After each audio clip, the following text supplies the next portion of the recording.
panele fotowoltaiczne nie będą mogły być montowane bliżej niż metr od infrastruktury na dachu. Ja rozumiem, czym się prawodawca mógł sugerować, no bo zacienianie nie do końca pomoże, ale mamy generator hotspotów. Rośnie Monika, no i mamy pożar.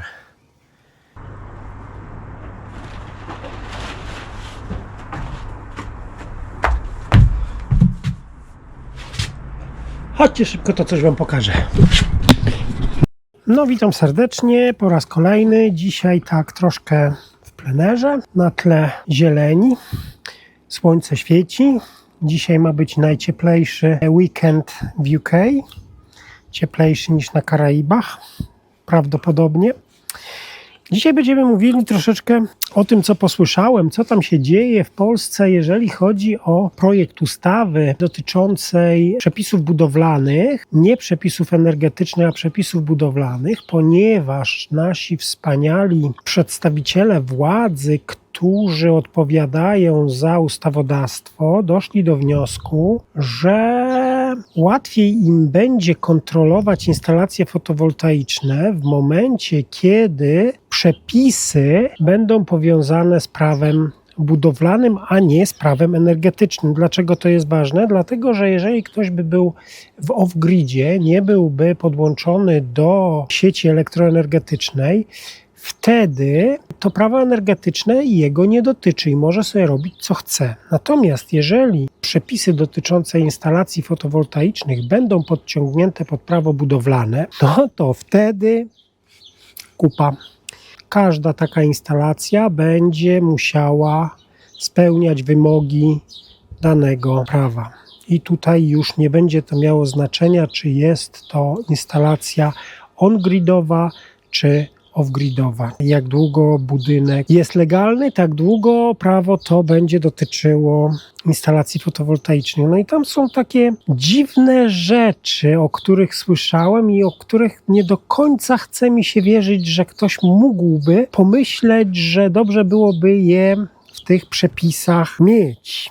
Jedną z takich ciekawych nowinek to jest to, że na przykład panele fotowoltaiczne nie będą mogły być montowane bliżej niż metr od infrastruktury na dachu. To znaczy, nie wiem, jeżeli tam będzie włas na dach, albo okna połaciowe, albo ktoś będzie miał sobie antenę satelitarną, czy zwykłą taką jagę na dachu, no to w promieniu 1 metra od tych urządzeń i od tych tworów na dachu panele słoneczne nie będą mogły być instalowane. Teraz tak, ja rozumiem, czym się prawodawca mógł sugerować. No bo wyobraźcie sobie, że coś się stanie z takim oknem, no i trzeba będzie je naprawić, trzeba będzie je wyjść na ten dach i coś tam nim pogrzebać, wymienić choćby nawet, czy coś takiego. No i w tym momencie jest problem, ponieważ jeżeli są tam panele fotowoltaiczne dookoła takiego okna, no to już na zewnątrz, na dach nie bardzo jest jak wyjść. No ale czy trzeba o tym, że tak powiem, czy trzeba to regulować ustawami, czy trzeba to w prawie budowlanym uwzględniać i bezwzględnie zakazywać? Bo być może ktoś zdaje sobie sprawę z tego, że jeżeli coś się stanie z takim oknem, no to on będzie musiał zdemontować te panele, żeby sobie to okno naprawić. Bo nie wydaje mi się tutaj, że chodzi o zabezpieczenia przed pożarem czy czymś takim. Jeszcze jeden taki kwiatuszek, o którym właśnie przeczytałem, to będzie problem z panelami montowanymi w płotach. Ponieważ w tej propozycji, która z tego co słyszałem jest dyskutowana wśród zamkniętego kręgu osób, jest ta dyskusja objęta klauzulą poufne czy tajne. Można sobie utajnić, nie wiem po co, ale można, bo tak. Chodzi o to, że panele fotowoltaiczne montowane na gruncie nie będą mogły być montowane bliżej niż 1 metr od granicy działu. Co to znaczy? Ano to znaczy tyle, że płot fotowoltaiczny już nie będzie spełniał warunków i nie będzie można takich płotów instalować. Muszą zostać podjęte środki zapobiegające dostęp osobom postronnym do takiej instalacji. Co to znaczy? To znaczy, że trzeba będzie ogrodzić taki płot. Trzeba będzie ogrodzić go w taki sposób, że nikt nie będzie w stanie dojść do tego płotu, więc ja bym proponował od razu drut kolczasty u góry, tak? Pod napięciem płot, żeby przez przypadek osoby postronne nie doszły, nie dotknęły się do naszych paneli. I o ile można byłoby sobie wyobrazić taką sytuację, że ktoś nie wiedząc podszedłby do takiego płotu i zaczął szarpać za kable albo coś w tym stylu, no ale zazwyczaj te kable będą po stronie posesji, więc ktoś musiałby wejść na teren naszej działki, na nasz teren, no to wtedy, jak wszedłeś tam, no to moim zdaniem trudno. Czy tutaj widzicie, ja będę troszeczkę takim adwokatem diabła, ponieważ ja zdaję sobie sprawę z tego, że taka instalacja DC, tak, prądu stałego, zwłaszcza kiedy napięcia są dosyć wysokie, a są takie stringi, które mają i 1000 V napięcia tego DC, więc tam już nie ma zabawy z takimi napięciami. To są naprawdę już napięcia, które są niebezpieczne i ja mógłbym sobie wyobrazić, że ustawodawca chciałby nas zabezpieczyć przed wypadkami, bo ja sobie to tak wyobrażam, że w związku z tym, że ustawa jest przygotowywana, no to coś złego gdzieś się już stało, tak? Już ktoś został porażony prądem, ktoś być może zginął. I stąd biorą się te przepisy, które na pierwszy rzut oka wyglądają kompletnie bzdurne. Znaczy, największą bzdurą to jest to, że są one dyskutowane w zamkniętym kręgu osób i nie ma konsultacji publicznej, no bo przecież to dotyczy to nas wszystkich i powinniśmy mieć przynajmniej coś do powiedzenia, a nie tak, że zostanie nam coś całkowicie narzucone. No i tutaj teraz kolejna rzecz to będzie coś takiego, że w blokach nie będzie można instalować magazynów energii. Tam są jakieś śmieszne wielkości, 2 kWh czy coś takiego. 2 kWh to bateria w moim telefonie ma, prawie że. A propos telefonów, słuchajcie, jest nowa ustawa, która wejdzie w życie w przyszłym roku. Wszystkie nowe telefony będą musiały mieć wyjmowaną, rozodłączalną baterię. Z tym, że tam jest taki kawiat, jest to tak napisane, że bateria powinna być wyjmowana bez użycia specjalnych narzędzi, chyba że producent dostarczy te narzędzia razem z telefonem. Więc niedługo razem z telefonem będziemy dostawali śrubokręty, a baterie dalej będą wewnątrz niewyjmowane. Więc duzi producenci będą w stanie obejść tą ustawę, więc następna bzdurna, bezsensowna ustawa, tym razem Unia Europejska wprowadziła. Nie wiem, czy to, co słyszałem, to słychać coś o tym w Polsce, czy nie.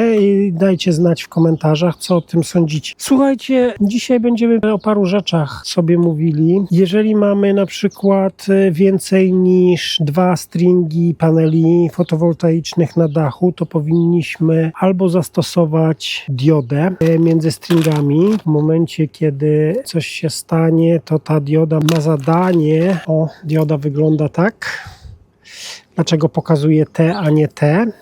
Znaczy, tą też Wam pokazałem jako pierwszą, bo wydawałoby się super urządzenie, bo wystarczy wetknąć w jeden koniec, na przykład na dachu, i w drugi koniec, na przykład gdzieś na dachu. No i mamy zabezpieczenie między stringami. Ja Wam teraz coś pokażę. Jakieś 15 minut minut temu, jak usiadłem tutaj, żeby z Wami porozmawiać, wetknąłem tą diodę do mojego kontrolera MPPT, bo nie chce mi się rozłączać stringów, więc łatwiej mi było rozpiąć to przy kontrolerze MPPT. Ta dioda teoretycznie jest na 1000 V, tak, i może przenieść prąd o wartości 30 A. Na tym stringu, do którego piąłem tą diodę, prąd jaki tam płynął, było 15 A. Podejdziemy teraz tam do szopki i ja Wam pokażę przy pomocy tego urządzenia, co się z taką diodą dzieje po, no powiedzmy teraz po 20 minut. Jesteśmy teraz tutaj w tym moim bałaganie. Zobaczcie, tutaj mamy dwa kontrolery MPPT. W tej chwili, zobaczcie, prąd 18 A płynie. Sprawdzamy to na kablu, który idzie do tej diody, którą Wam pokazałem. O, kurka wodna. Mówię kurka wodna i zaraz Wam pokażę, dlaczego mówię kurka wodna. No i teraz zobaczcie tak. Ten kontroler MPPT to jest ten drugi kontroler. Tutaj jego temperatura jest 51 stopni. Ten kontroler MPPT drugi, no jego temperatura jest 38 stopni, tak? Zobaczcie tutaj. Tu płynie dużo wyższy prąd i tutaj widać te złączki MC4. Teraz zobaczymy sobie tą złączkę tutaj. To jest złączka bez diody, tak? Jej temperatura jest 36 stopni, ponieważ 38 stopni ma kontroler, a zobaczcie, co się dzieje z diodą. Temperatura tutaj, w tym miejscu jest 73 stopnie. 73 stopnie i ta dioda pracowała sobie pół godziny. No w tym świetle to się nie da tutaj, to strasznie miga. Popsuło mi się oświetlenie. No dobrze, no to będziemy musieli to naprawić. Jeszcze zanim przejdziemy dalej, zobaczmy, jak się nagrzał panel. Ten panel w tej chwili to jest Aiko, cały czarny. Temperatura panela 43 stopnie. Zobaczmy, jak to wygląda od spodu. Od spodu, zobaczcie, panel 53 stopnie.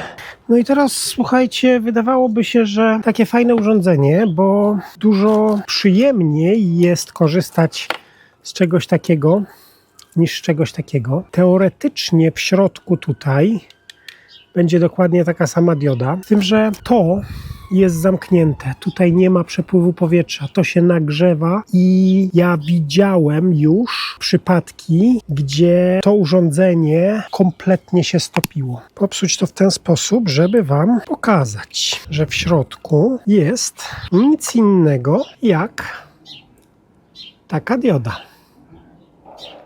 Tak? Tutaj nie ma niczego innego. Jest gruby drut miedziany, przylutowany i to wszystko. Jeżeli będziecie planowali użyć diody do zabezpieczenia Waszych stringów, to miejcie na względzie to, że te wszystkie wynalazki takie, które można kupić gdzieś tam na Amazonie, no to one nie do końca zawsze są najlepsze na świecie. Tak jak właśnie tutaj Wam pokazałem, no temperatura tego urządzenia wzrosła bardzo, bardzo szybko do takiej wartości, gdzie no ja już bym nie zaryzykował użycia tego. Za chwileczkę jeszcze zobaczymy, czy uda nam się zapalić panel. No bo słyszy się tyle o tym, że płoną panele na dachu. A płoną panele na dachu, te pożary wszystkie są właśnie spowodowane takimi kwiatkami albo tymi złączkami MC4 różnych producentów. To znaczy, jeżeli nie mamy oryginalnej złączki MC4, tylko jakąś chińską podróbkę, no to używajmy wszędzie tych chińskich podróbek. Z czego to się bierze? To się bierze z czegoś takiego, że ja pokażę Wam tutaj, jak to wygląda w środku. Ci, co montowali, to wiedzą dokładnie, jak to wygląda, ale ci, którzy dopiero planują montaż, no to mieli szansę jeszcze tego nie widać. Wewnątrz takiej plastikowej obudowy są takie dwa złącza. Teraz jeden jest żeński, drugi jest męski. To jest jeszcze coś takiego, że to jest złącze żeńskie, to nie jest złącze męskie, a to z dziurą jest złączem męskim. Dlaczego? Dlatego, że my nie mówimy o zewnętrznej, jak wygląda to na zewnątrz, tylko co jest w środku. I wewnątrz tego, tutaj wewnątrz tej części złączki mamy żeńską końcówkę, natomiast wewnątrz tego tutaj mamy tą końcówkę męską. To działa w ten sposób, że one wchodzą jedno w drugą. I całe to połączenie bazuje tylko i wyłącznie na docisku. Nie wiem, czy tutaj będzie widać na tej kamerze, ale tutaj są takie nacięcia, takie pęknięcia, a w środku jeszcze jest taka sprężynka, która to dociska. I teraz różni producenci mają różną tolerancję. I jeżeli będziemy używali złączki tego samego producenta, te tolerancje będą odpowiednie i ta złączka będzie pracowała prawidłowo. Natomiast jeżeli weźmiemy sobie oryginalną złączkę MC4 i jakąś chińską złączkę MC4, to ta dziura tutaj może być troszeczkę większa niż ten bolec i wtedy to wejdzie. Wy nie będziecie tego czuli, ponieważ ta plastikowa obudowa ma jeszcze dodatkowo tutaj taki opór w postaci raz, że uszczelki neoprenowej, tak?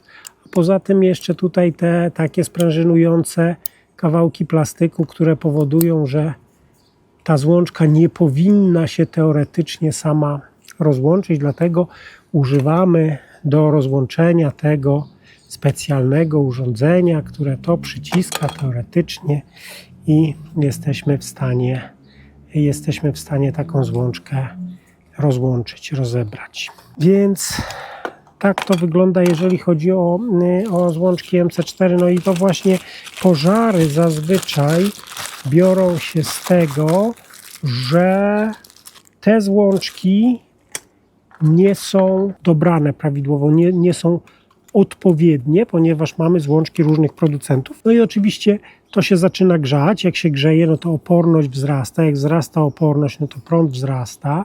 No i znowu zaczyna się grzać jeszcze bardziej. No i tak i tutaj się zaczyna robić, o widzicie, nacisnąłem i pękło.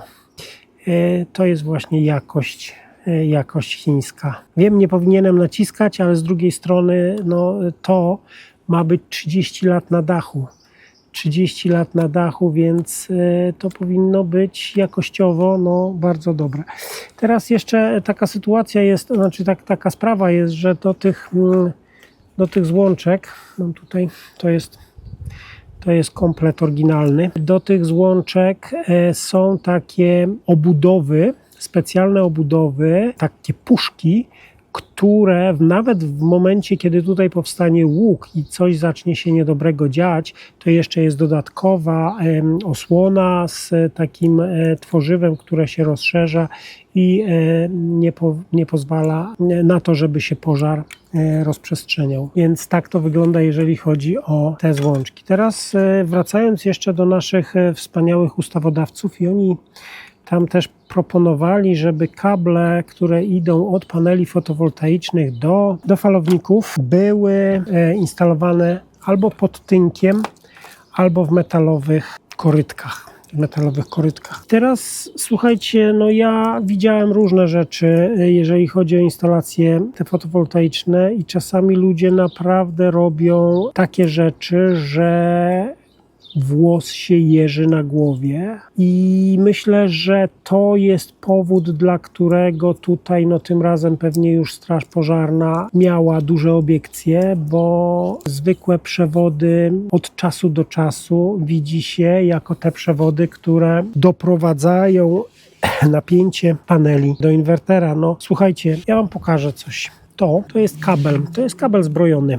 Ten kabel zbrojony to jest akurat 3-żyłowy kabel zbrojony. Ja specjalnie go tutaj tak nieczysto obrałem, żeby wam pokazać, z czego on się składa. On się składa z bardzo twardej zewnętrznej izolacji, z pancerza stalowego, dodatkowej izolacji wewnętrznej, tej białej, izolacji na żyłach i tutaj mamy 3 żyły, 6 kwadrat. I jak sobie zobaczycie tutaj, to tutaj każda z tych żył ma tutaj 6 miedzianych takich przewodzików, tak? Czyli jeden przewód składa się z 6 takich mniejszych żył. Wydawałoby się, że to jest kabel, który możemy użyć do instalacji fotowoltaicznych. Zwłaszcza, że tu nie będzie widać, nie pokażę Wam tego na kamerze, ponieważ ta kamera nie złapie mi ostrości na 100%. Na tym kablu tutaj jest wybite, że on jest zgodny ze standardem, bo tak jak mówię, ja jestem tutaj w UK, więc standardy są brytyjskie, czyli BBS, British Standard 5467. Pomimo tego, że ten kabel wygląda tak solidnie i porządnie,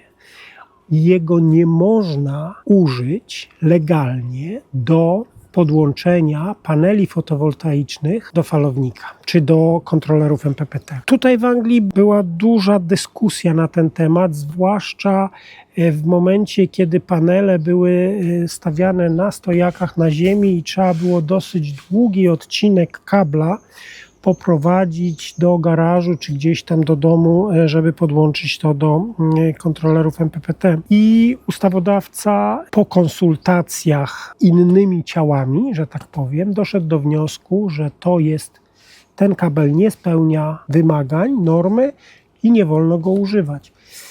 Dlatego Doncaster Cables wyprodukowały inny kabel. To jest kabel też 6 kwadrat. Tylko ten jest akurat 4-żyłowy do 2 stringów.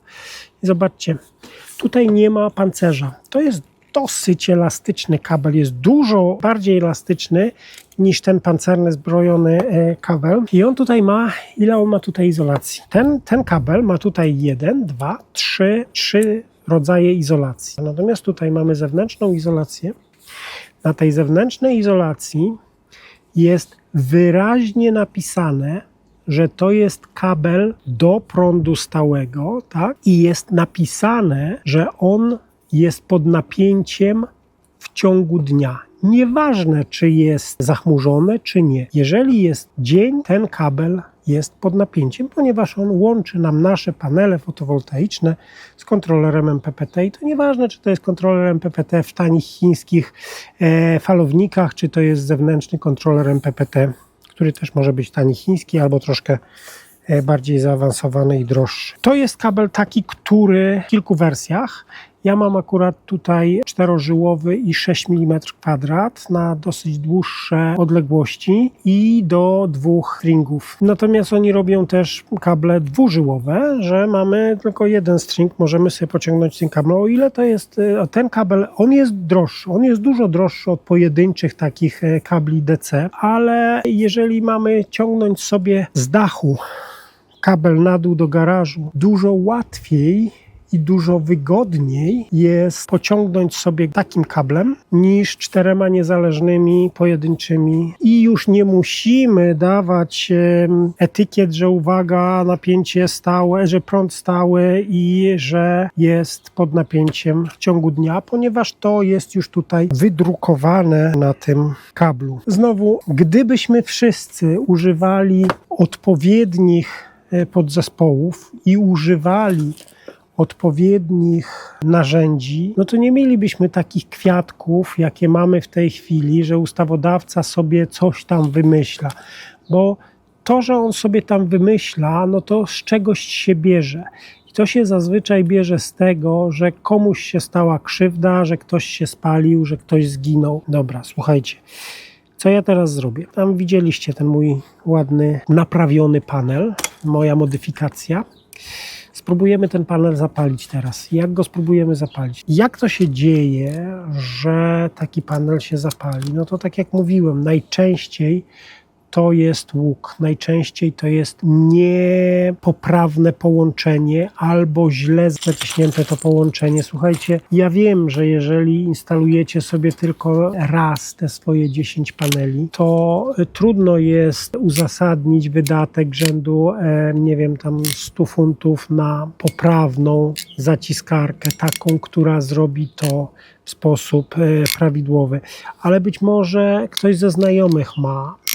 Pożyczcie albo porozmawiajcie, może sklep z podzespołami wypożyczy Wam. Zapłaćcie te, nie wiem, 100 zł za dzień, żeby zrobić to poprawnie.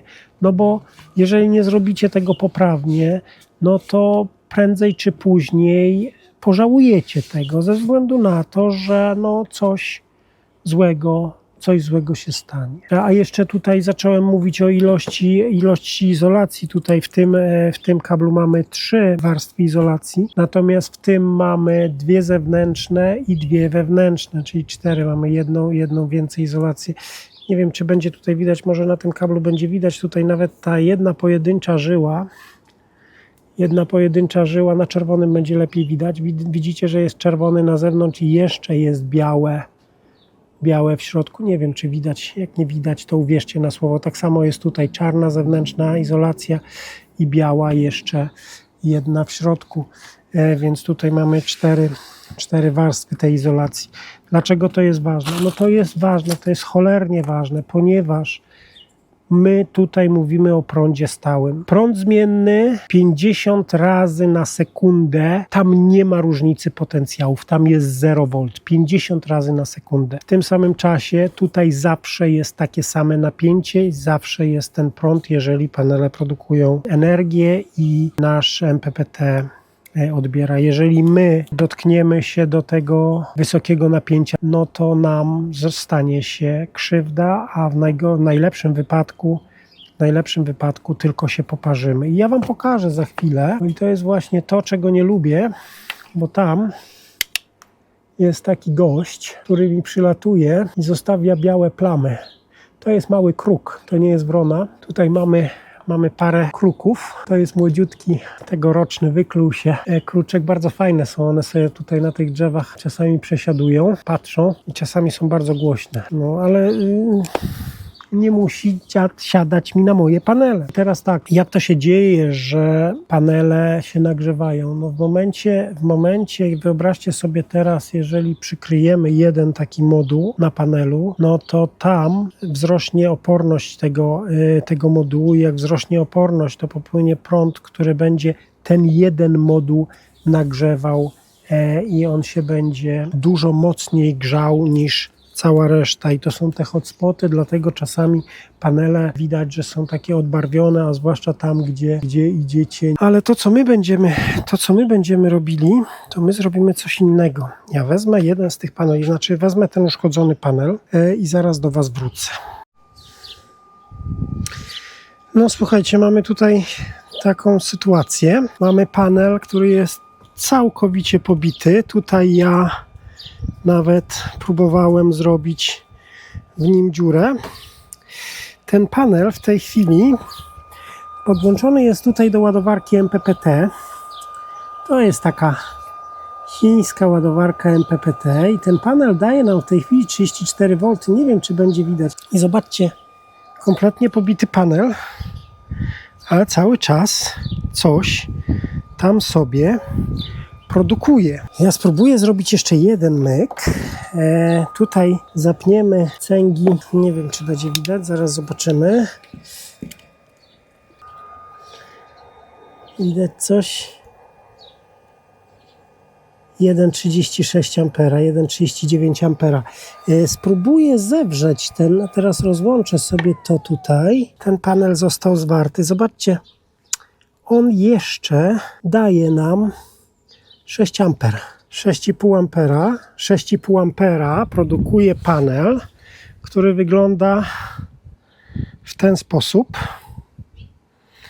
I tabliczka znamionowa mówi nam, że maksymalny prąd zwarcia 14 amperów. Przy sprawnym panelu, zobaczcie tutaj, w tym miejscu, to jest tam, gdzie ja próbowałem go grzać, aż się wytopiło z tej strony.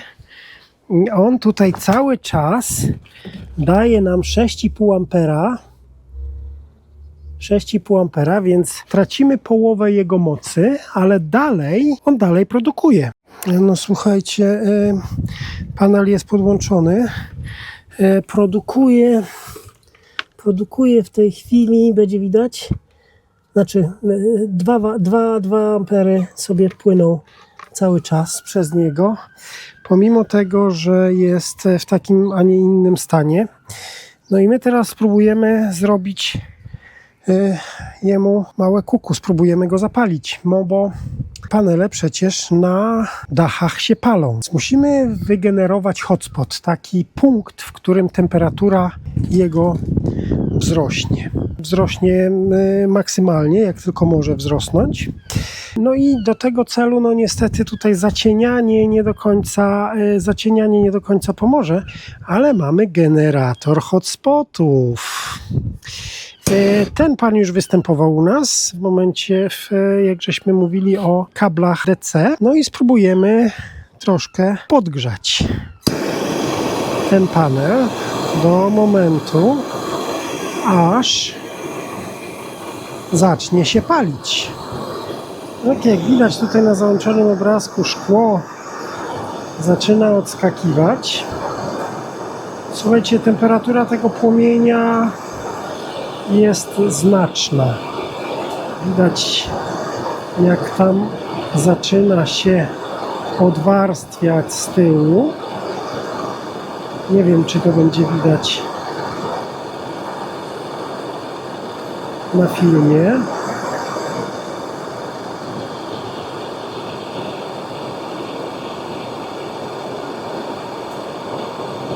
Tam się gotuje w środku. O!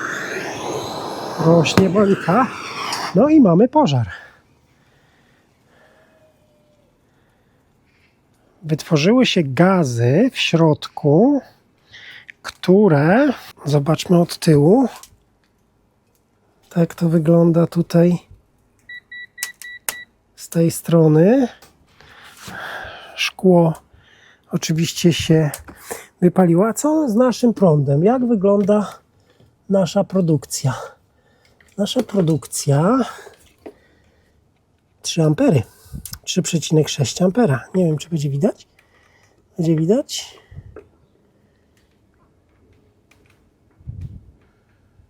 (3,7). Zobaczcie. 3,7 ampera. No dobra, no to zróbmy jeszcze jeden hotspot.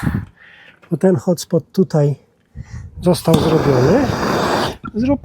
Wybierzmy sobie jakieś inne miejsce na hotspota, może tu wyżej. A co zrobimy sobie?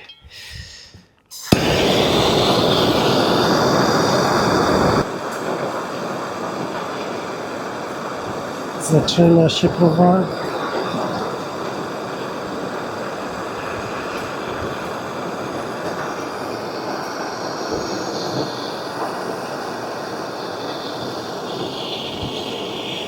Gotuje się w środku, tak jak widać.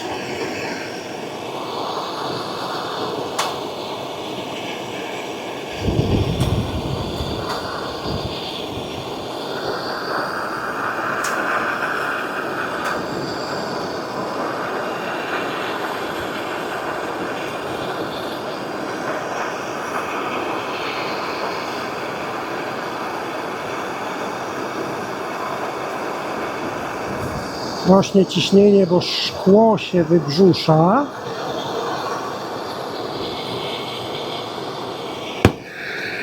I wystrzeliło.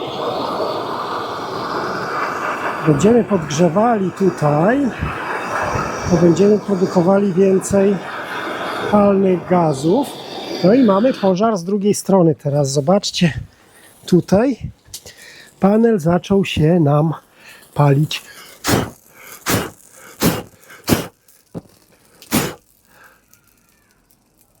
Czyli jak widzicie na załączonym obrazku, jesteśmy w stanie zapalić panel. Ale co dalej z naszą produkcją? Bo to jest bardzo ciekawe.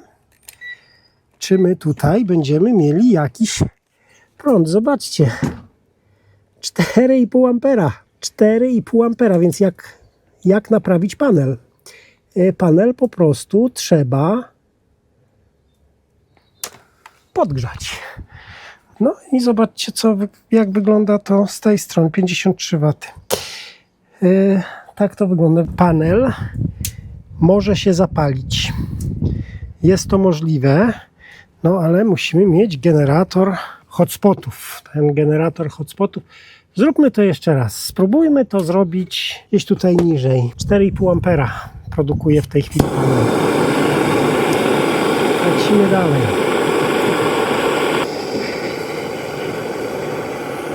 zaczął się podwarstwiać.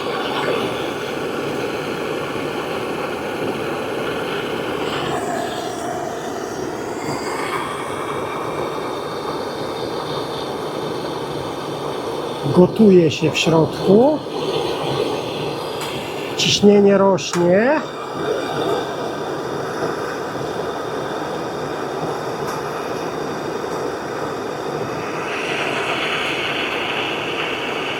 Szkło staje się plastyczne.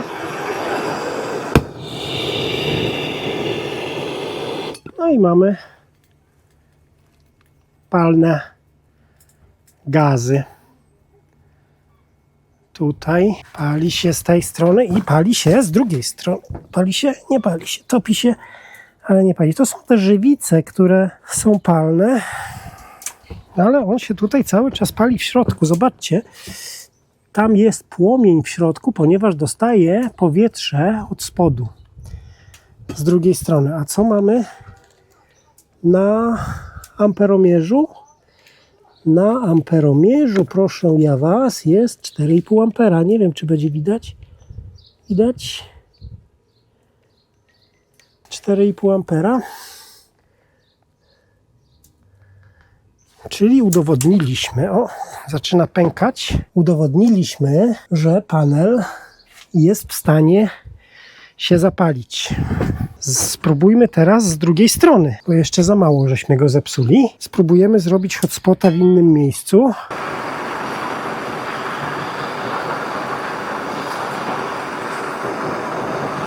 Odkleił się.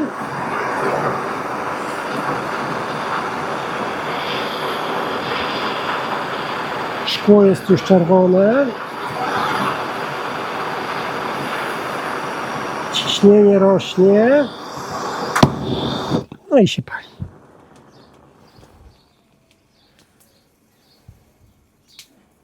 Ale sprawdźmy, co się dzieje. On się tam będzie palił z naszym prądem. 3,4 ampera. Czyli dalej produkujemy. No i zobaczcie, jeszcze raz. Szkło stopiło się. Szkło się stopiło. Ciśnienie wzrosło i wydmuchało to szkło. Tak samo jest tutaj. A panel dalej jeszcze produkuje 4 ampery. Prawie 3 z kawałkiem. 51 W. Panele Aiko. Tamten dobry, ten 50 W. Nawet w takim stanie, w jakim on jest w tej chwili, ciągle coś tam produkujemy. Nie jest to jakaś duża produkcja, ale zawsze coś. Także słuchajcie, w normalnych warunkach, jeżeli instalacja jest zrobiona prawidłowo, jeżeli wszystkie kable są poprowadzone tak, jak mają być poprowadzone, są zabezpieczone przed przetarciem, mają odpowiednie złącza, odpowiednio zabezpieczone, jak długo nie powstanie tam łuk elektryczny, jak długo nie zacznie tam to iskrzyć, czy grzać się punktowo, tak długo twierdzę, że panele nie będą w stanie się zapalić.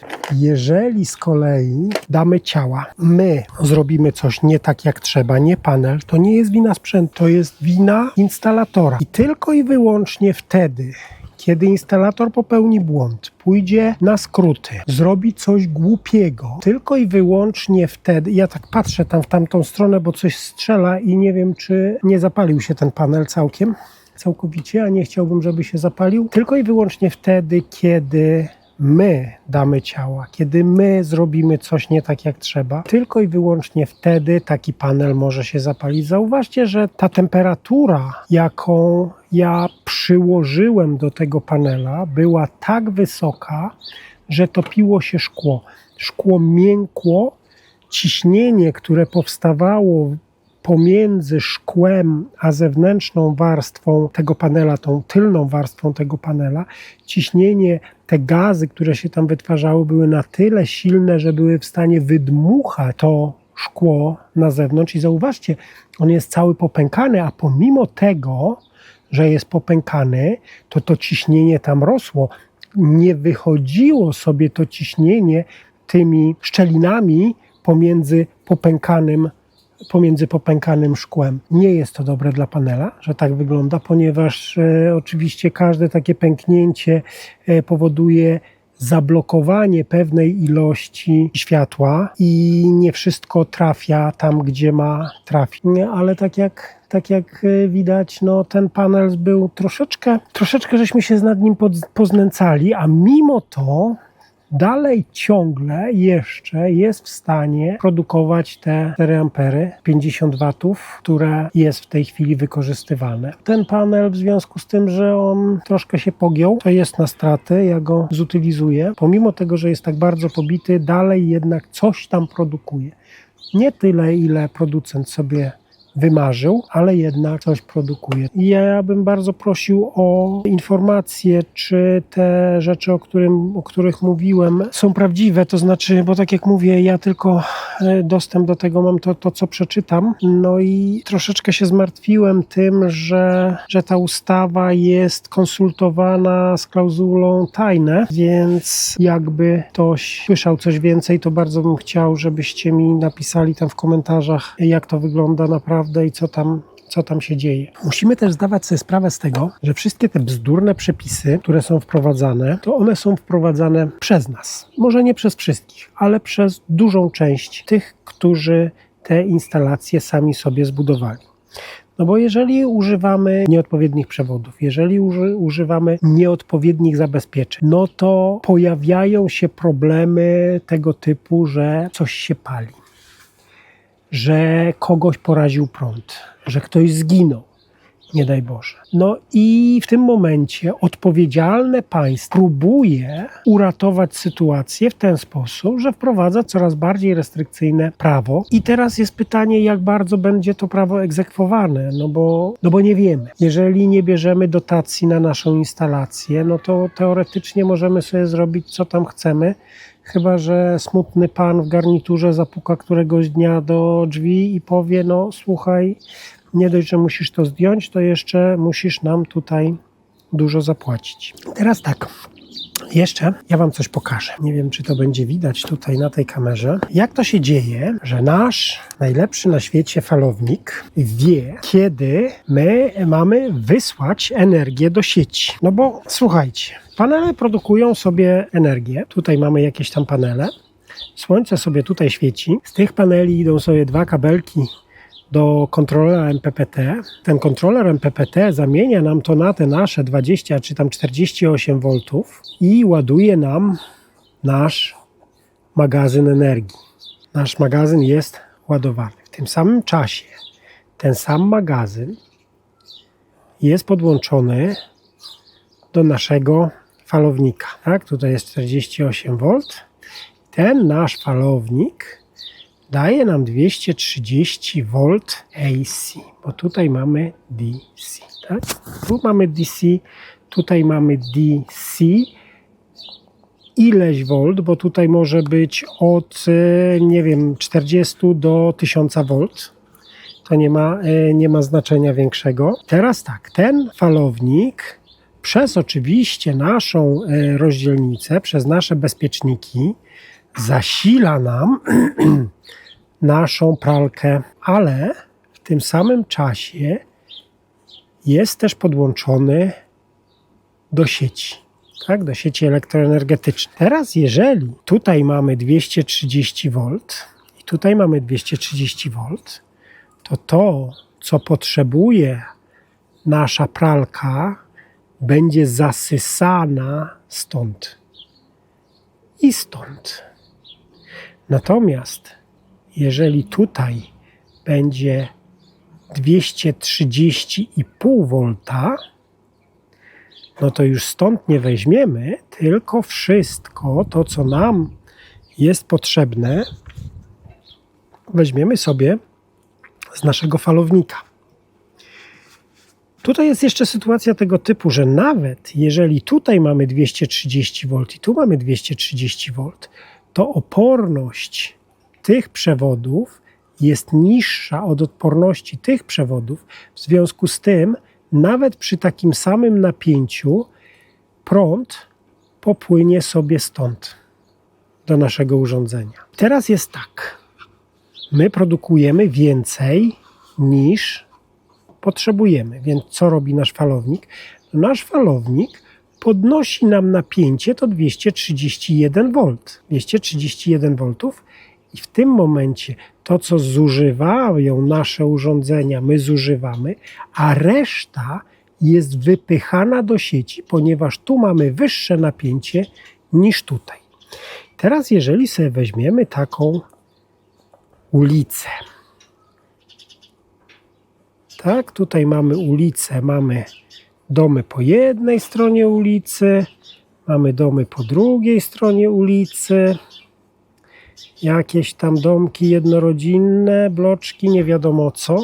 Te domy wszystkie są zasilane z transformatora. To jest nasz transformator. Teraz na transformatorze są odczepy i pan odpowiedzialny za nasz transformator ustawia nam na przykład 235 V, powiedzmy. 235 V tutaj na transformatorze i tutaj mamy 235 V, a tutaj mamy na ostatnim już z tych domów mamy powiedzmy 230 V. Tak? No i wszystko jest pięknie, ładnie, bo każdy jest zadowolony, każdy jest podłączony do tego naszego kabla. Teraz wyobraźmy sobie, że Józek na końcu ulicy postawił sobie panele fotowoltaiczne i produkuje więcej niż może zjeść. Tak? No to u niego falownik sprawdza, że w sieci jest 230 V, to jego falownik zaczyna produkować 231, znaczy podnosi napięcie do 231 V. I wszystko to, co Józek nie jest w stanie zużyć, jest wypychane do kabla. I idzie sobie do Marka, który ma też 230 V w tej chwili, ale tutaj jest już 231 V w tym miejscu. Więc to, co wyprodukowane zostanie przez Józka, będzie zjedzone przez te tutaj domy. Józek nie może produkować więcej niż te 6 domostw tutaj, więc wszystko jest pięknie ładne. Za rok, powiedzmy, pojawia się następna instalacja fotowoltaiczna. Ta instalacja fotowoltaiczna też produkuje więcej niż może zjeść. Więc żeby móc wypchnąć coś tam do sieci, znowu podnosi sobie napięcie do 231 V. No i znowu jest wszystko pięknie, ładnie, bo tutaj jest więcej niż tutaj i wyprodukowana ta energia jest zużywana znowu przez te 6 domów. Ale w związku z tym, że ten dom tutaj ma bardzo duży ogród, postawił sobie jeszcze jeden budynek gospodarczy i postawił ogromne panele fotowoltaiczne. Ale jego napięcie tutaj jest 235 V. 235 V, więc żeby on mógł wypchnąć tą energię i wepchnąć ją do reszty instalacji, to jego falownik podniesie napięcie do 230, powiedzmy 8 V. No jak on podniósł do 238 V, no to tutaj nagle pojawiło się 235 V na przykład, tak? Więc Józek i jego sąsiad muszą podnieść napięcie powyżej 235, czyli do 236 powiedzmy voltów. I wszystko jest pięknie, ładnie, ale pojawiają się następne instalacje fotowoltaiczne, które znowu muszą przebić to 238, więc tutaj się pojawia 239 V, to tutaj już nie jest 236, tylko 237. Jak tu jest 237, tutaj jest 238, jeszcze wszystko sobie pięknie działa, ale w pewnym momencie to napięcie, żeby każdy mógł eksportować, rośnie do 253 V.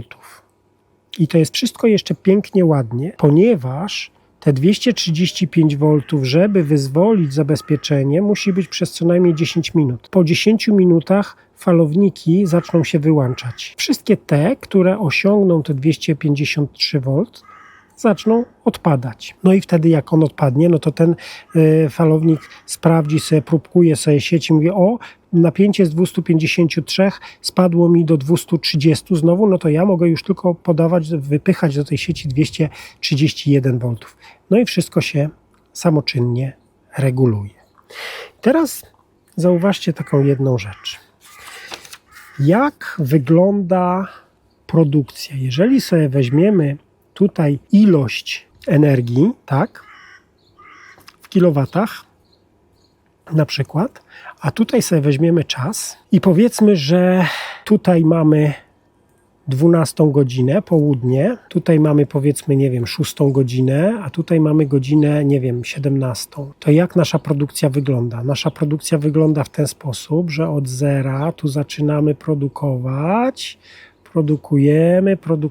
produkujemy i spadamy. Tak? To jest nasza produkcja. Czyli od godziny, powiedzmy tam 10, ta energia, która była tutaj wyprodukowana, idzie do naszego magazynu i nasz magazyn, pojemność naszego magazynu wygląda w ten sposób. Powiedzmy, że tam mieliśmy coś, tutaj zaczyna się produkować i tutaj już mamy 100%.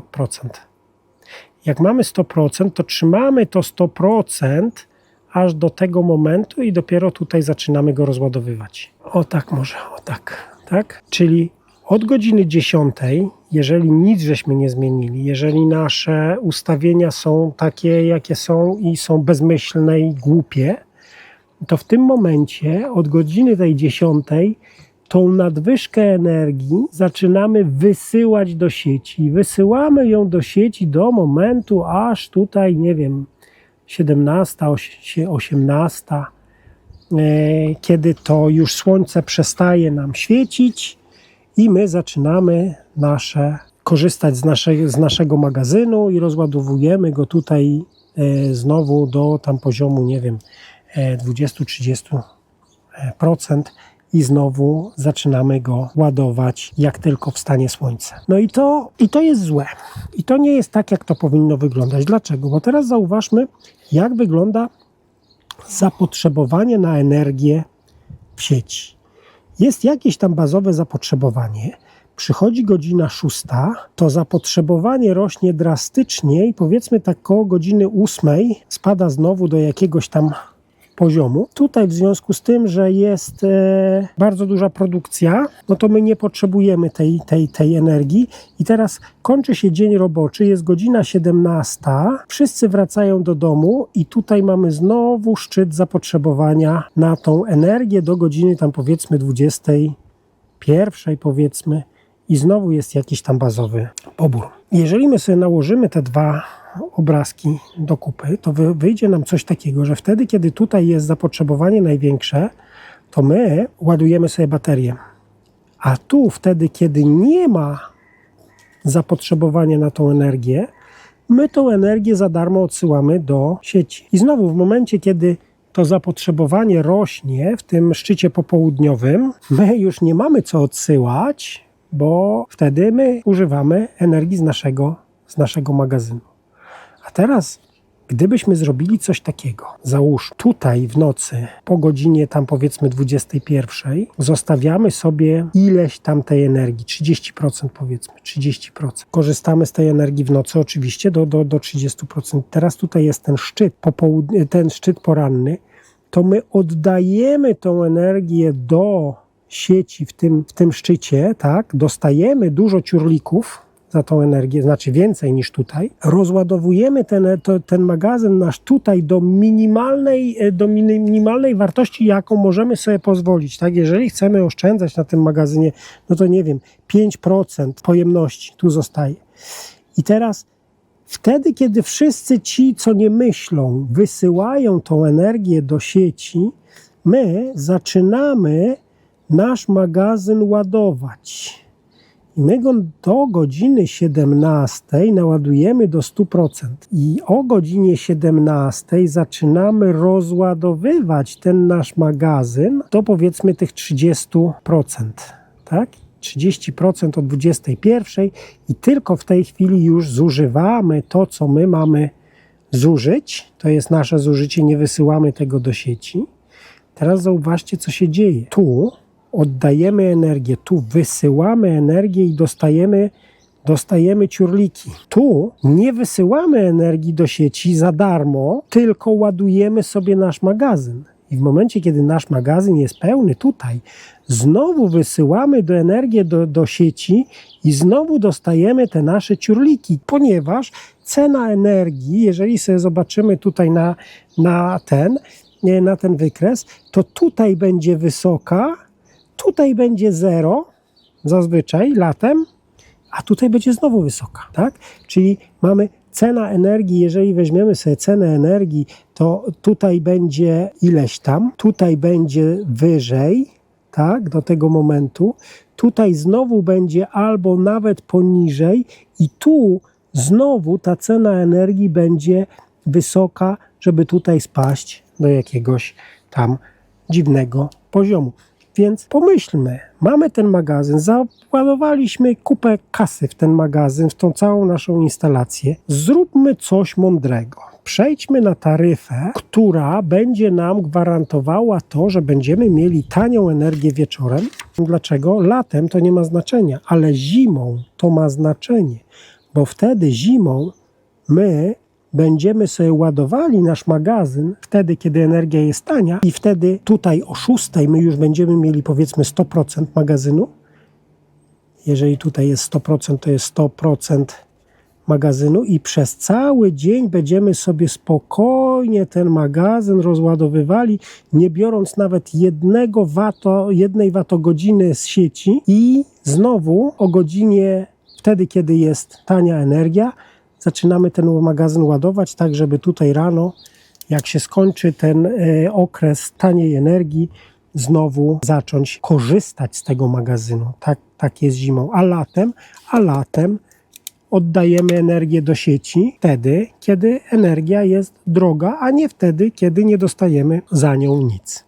Także słuchajcie, zmiana taryfy na taryfę, może nie dynamiczną, bo taryfy dynamiczne, bo taryfy dynamiczne to trzeba pilnować, to trzeba przy tym siedzieć albo dobry program sobie napisać i używać, nie wiem, Node-RED albo Home Assistanta.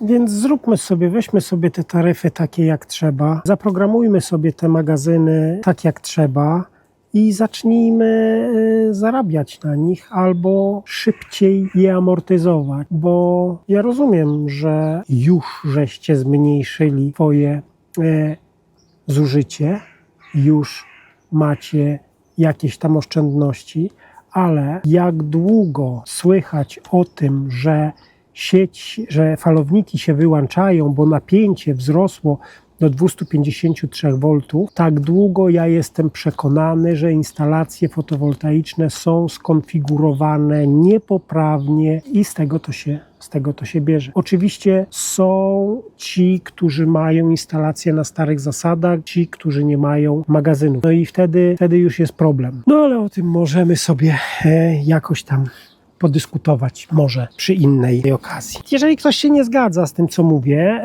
to bardzo bym chętnie usłyszał argumenty, ale nie argumenty typu bo tak, tylko konstruktywna dyskusja jest zawsze mile widziana, więc jeżeli macie inny punkt widzenia i macie argumenty na poparcie tego punktu widzenia, to bardzo chętnie usłyszę o nich i zobaczymy, być może ja jestem w błędzie.